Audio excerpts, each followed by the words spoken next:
As affiliate owners, we discovered that using performance data to program our workouts produced far superior results for our members.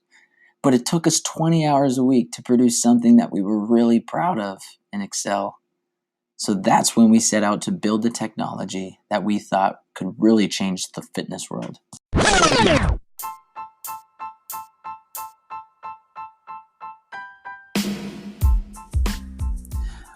Welcome back to another episode of the Yoked Podcast. I'm your host, Tyler Welch, CrossFit affiliate owner and founder of Yoked, where we believe success is never achieved alone. This short format interview podcast is designed for coaches and athletes that believe in the age-old adage, together is better. On every episode, we discuss all things between a coach-athlete relationship, from goal setting and making plans to the execution and the accountability of a program. We answer questions like how to use data to improve performance and what you should change about your life to be healthier. My hope is that you will leave these conversations with some new ideas and a greater passion for health and performance.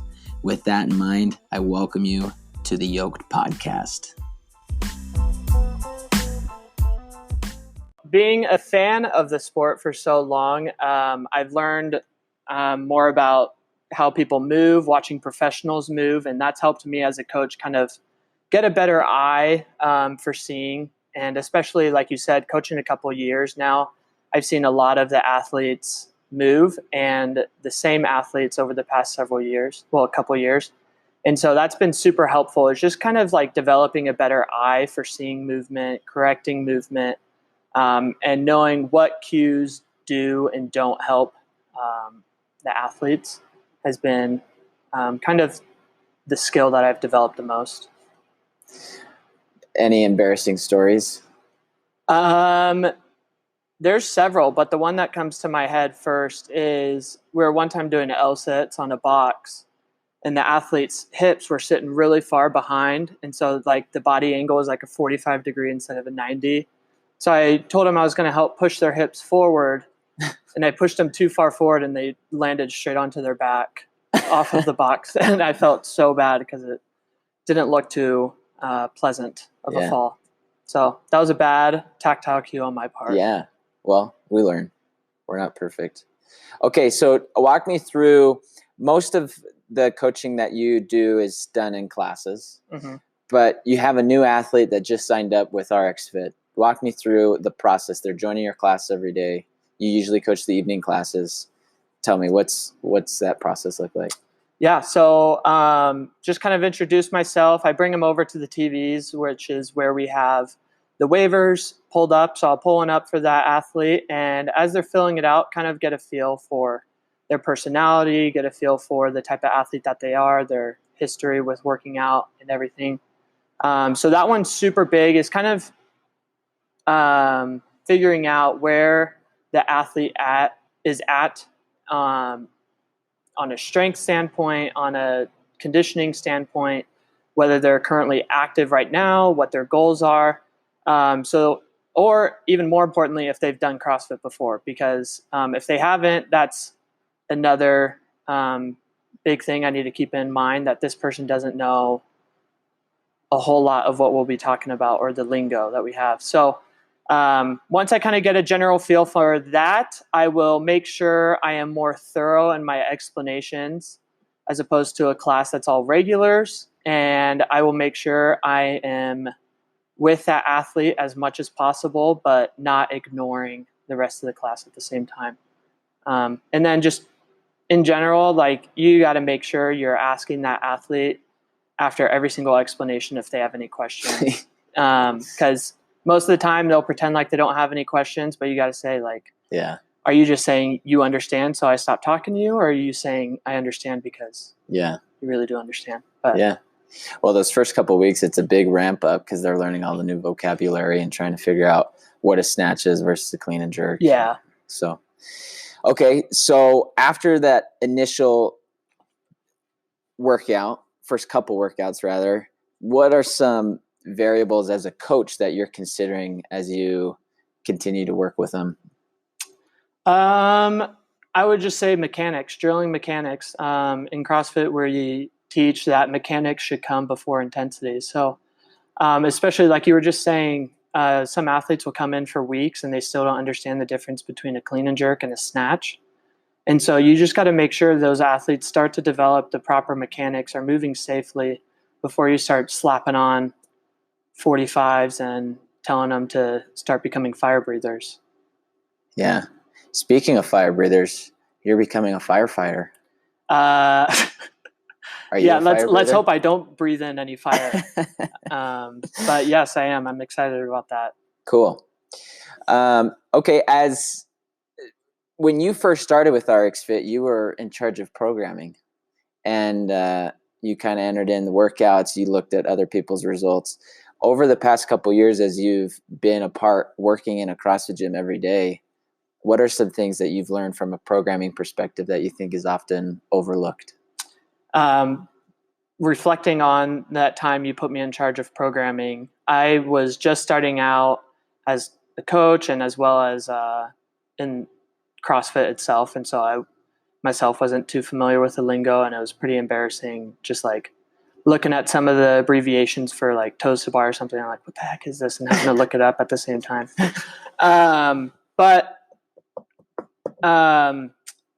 some of the things I am looking for is making sure time caps are appropriate for the workout that we have, and that athletes are finishing at a good time within that time cap. Because the most important thing in Metcons and for people coming in is the workout is designed and has an intended stimulus behind it. And that's the objective as the coach, is to make sure every athlete is hitting that stimulus. And that comes with getting to know athletes, getting to know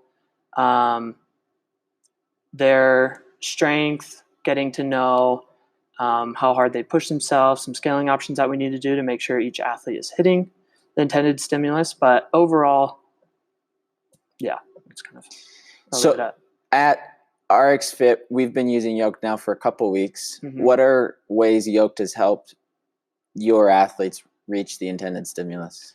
My favorite part about Yoked has to be by far the percentage lifting. I think that is, well, not just on lifting, but as well as introducing it into Metcons that we program.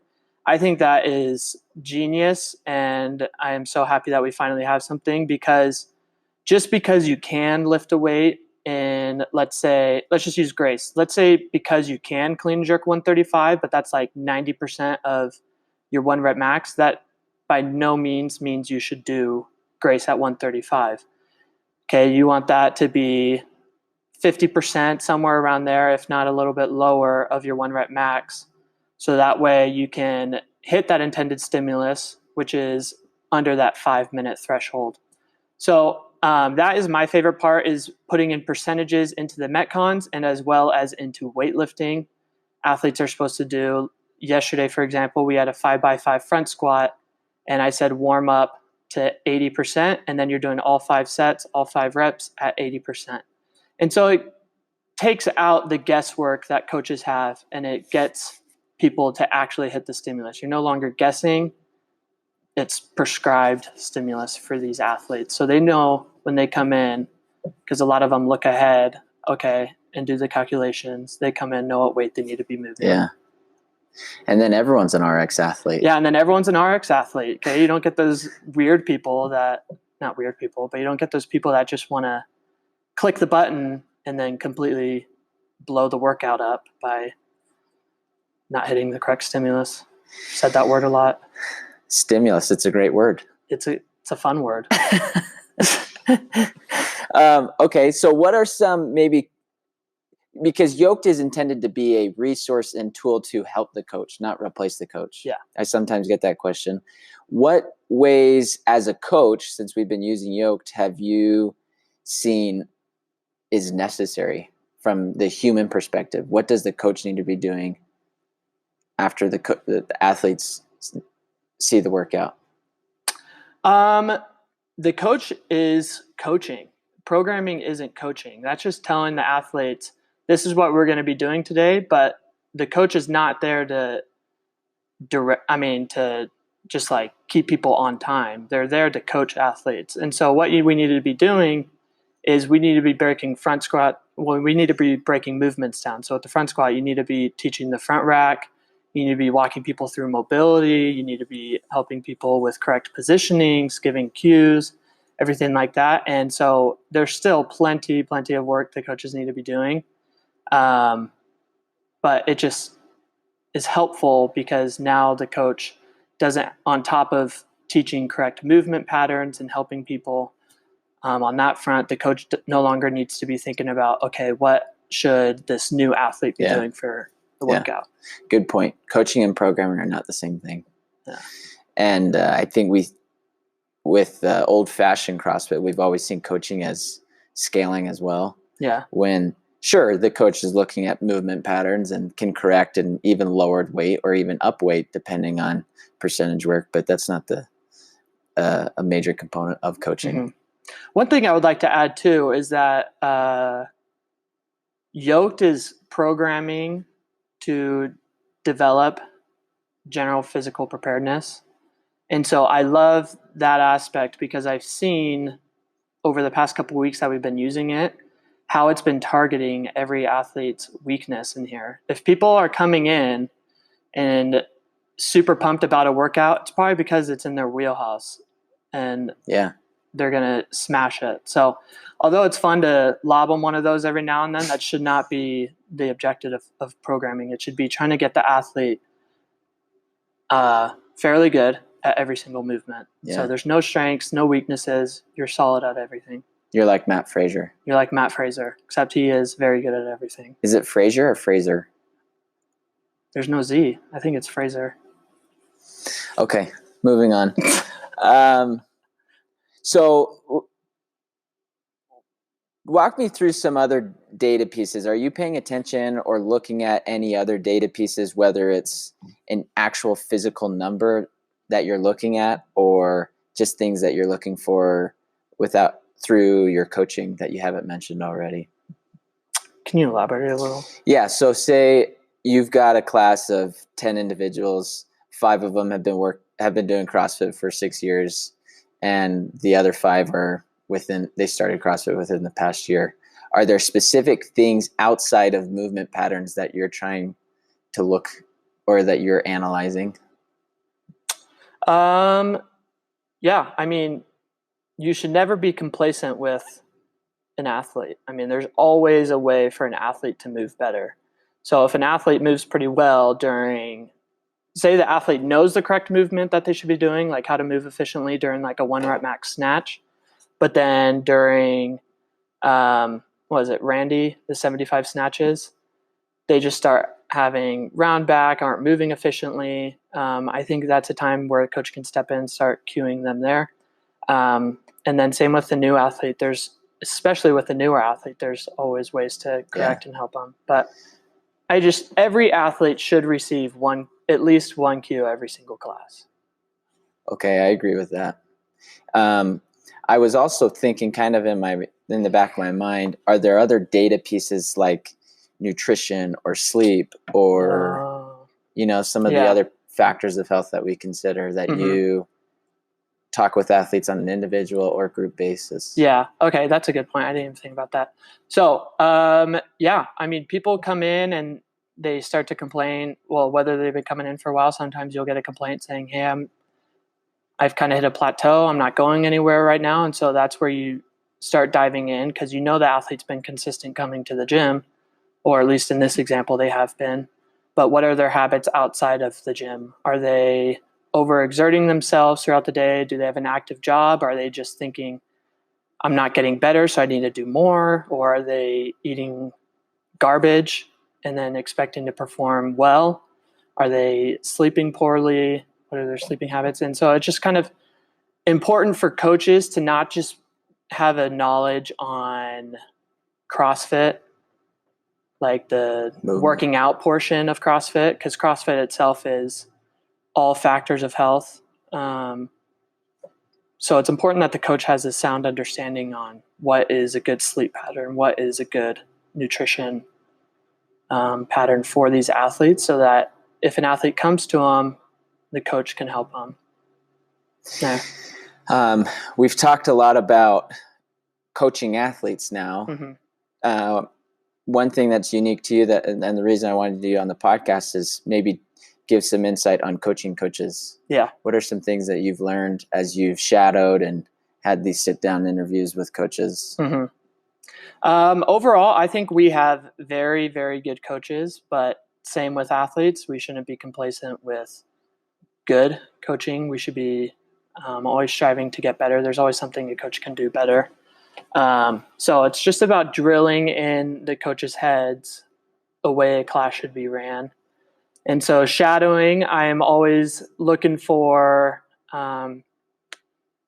that, just making sure that the classes are being run efficiently, but as well as that the coach is hitting all the main points. And if they are hitting those main points, I start diving in more. So like, for example, a couple weeks ago, I shadowed a coach and they hit the main points that I was looking for, but during the mobility portion, they weren't using the main clock. And so I was saying, all right, start using that clock to start countdown, keep yourself more accountable. Don't just guess.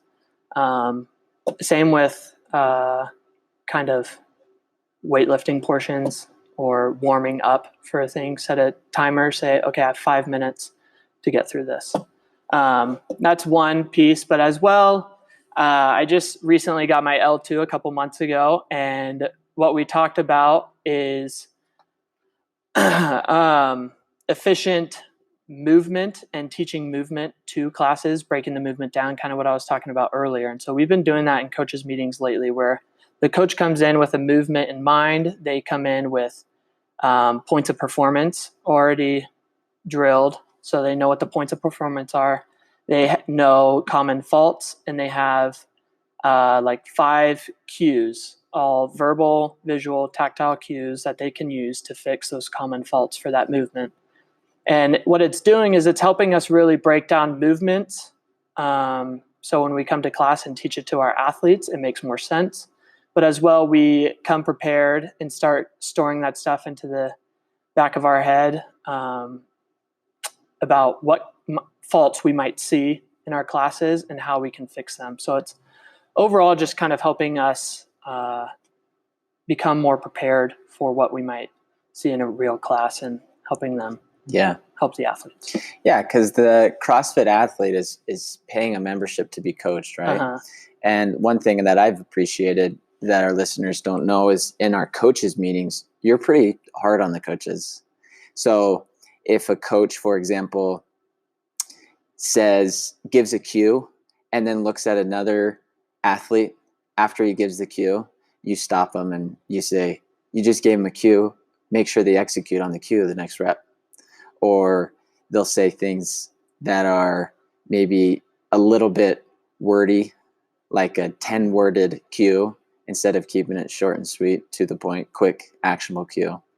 So, yeah, I think you've been doing a great job on that front. And how could you have said that shorter?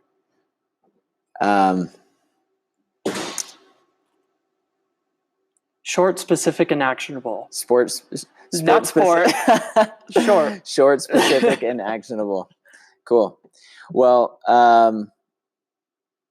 tell me what you're only with athletes for about an hour a day. Some athletes like to come early and stay after, but on average, it's about 22, 23 hours a day that you aren't working with them.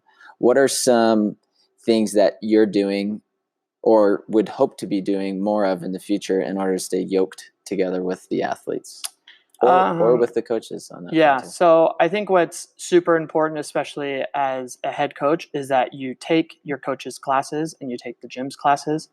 Not only as a head coach, but as a coach in general, I think it's important that you take a class at the gym.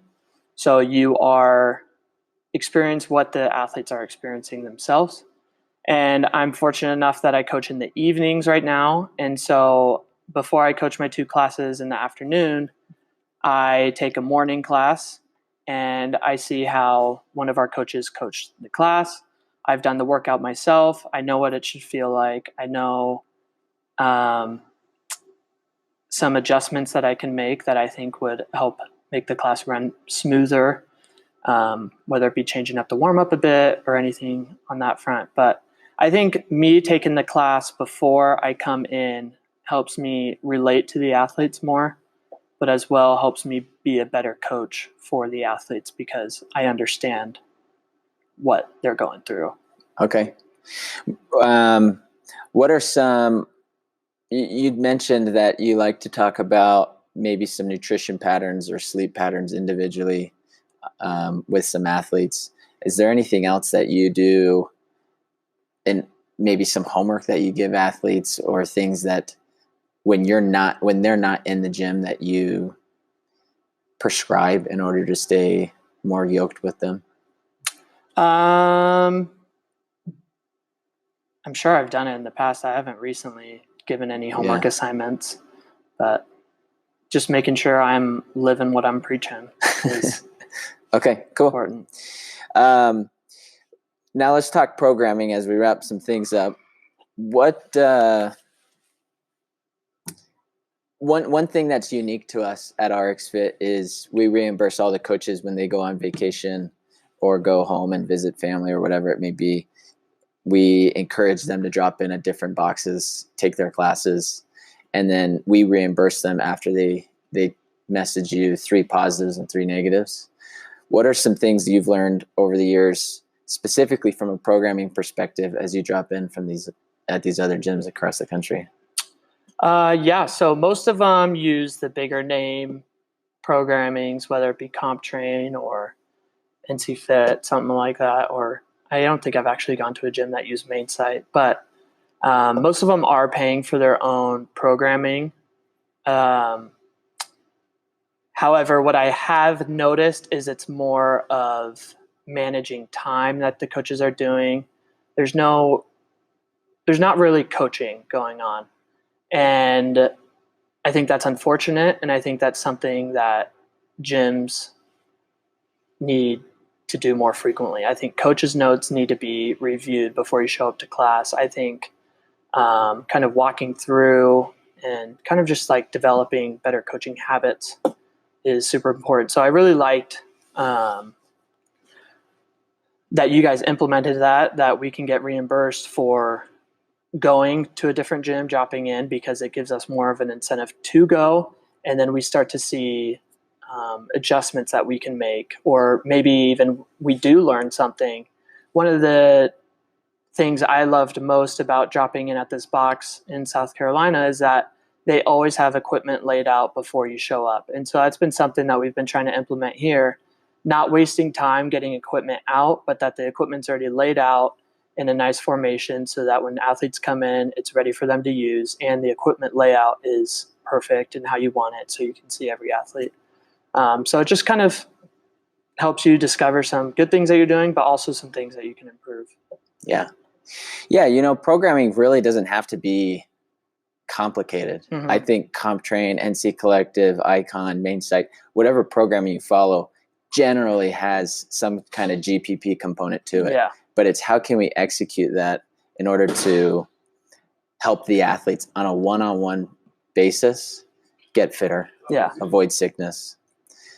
But where can our listeners find you, Matt?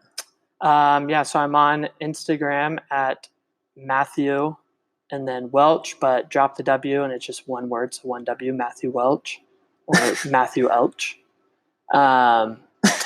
Facebook, it might be Matt Welch. And then I just started a YouTube channel. Like Tyler said, I am going to be a firefighter, so I've been kind of documenting that whole process of me training for that and what classes I'm in right there and stuff. So you can check out my YouTube channel. It's Matt Welch. There's like 100 of them, but if you look up Matt Welch fire, I'm sure you'll find something. Or they can type in the fire-breathing firefighter. The fire-breathing firefighter. You won't find me, but you might find something on YouTube if you look that up. Any parting thoughts? No. I think if you guys aren't using Yoked, I think you guys should start using Yoked.